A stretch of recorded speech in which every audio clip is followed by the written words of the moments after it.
Un proyecto que reconfirma la incapacidad del Estado ante situaciones adversas, como las protestas ocurridas en el país. Es un Estado incapaz de hacer política democrática y eso lo conduce a buscar otros caminos que no van a resolver el problema de fondo. Una crisis social que inició con el ascenso de Dina Boluarte y continuó con las más de 60 muertes ocurridas por las protestas en todo el país. Es por ello que, con el fin de establecer medidas inmediatas, urgentes y excepcionales para reforzar la respuesta del Estado, al Ejecutivo se le ocurrió cambiar ciertos estatutos del Código Penal en medio del estado de emergencia para frenar la violencia. Ampliar la detención policial a 48 horas, así como la realización inmediata de juicios para los detenidos, entre otros puntos, son los cambios que el Ejecutivo ha hecho llegar en este proyecto de ley que plantea modificar el Código Penal y el nuevo Código Procesal Penal para reforzar la respuesta del Estado frente a diversos delitos en el marco de las manifestaciones. De aprobarse el texto, aumentarían las penas de los siguientes delitos en los rangos mencionados. Lesiones leves, con una pena actual de 2 a 5 años, pasarían a aumentar en una sanción de 8 a 14. Formas agravadas de daño de bienes, con una pena de 1 a 6 años, pasarían a incrementar en una sanción de 4 a 8. Atentado contra medios de transporte, con una pena actual de 3 a 6 años, pasarían a aumentar en una sanción de 8 a 20 años.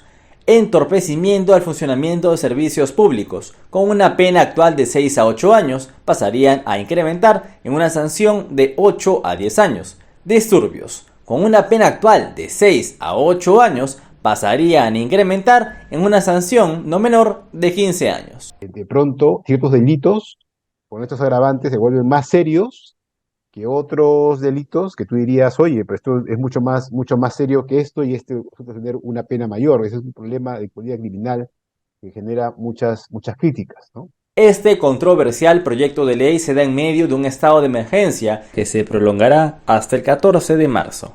El fin, el mismo: frenar la continuidad de actividades terroristas y la comisión de otros ilícitos, así lo detalló el gobierno. Tú es el que hace claro esta emergencia porque tú eres incapaz de manejar las cosas en cuanto a reglas ordinarias. El delito se comete antes de esta emergencia o después de esta emergencia, tiene el mismo impacto de la sociedad y por lo tanto te merece castigo. Pero plantear un agravante a partir del hecho de que tú declaras en emergencia porque no has sido capaz de manejar las cosas no tiene sentido. O sea, no, en realidad esa es una situación que no está conectada, ¿no? De acuerdo al secretario general de la Asociación Civil Transparencia, Iván La Negra, esta medida, sumada al estado de emergencia, confirma que el gobierno no tiene la capacidad, bajo las reglas ordinarias que ya están dispuestas en el Código Penal, para controlar la situación. Lo que pasa es que el propio Estado está reconociendo, ese es el problema, que hay ciertas cosas que le preocupan a él, al Estado, ¿no?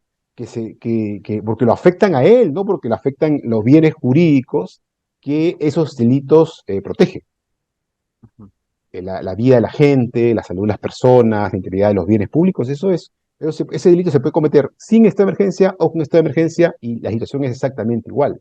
El estado de emergencia en sí mismo no cambia la situación. Que el Estado excepcionalmente tenga mayores posibilidades de actuar, lo cual también le da más deberes y responsabilidades.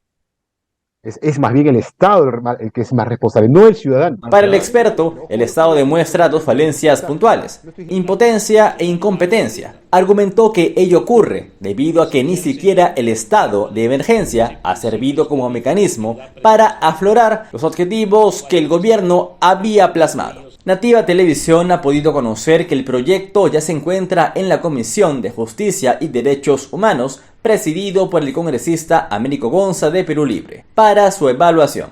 Una vez más, se pondrá a prueba la frágil democracia peruana. Mauricio Sagástegui, Nativa nos conecta.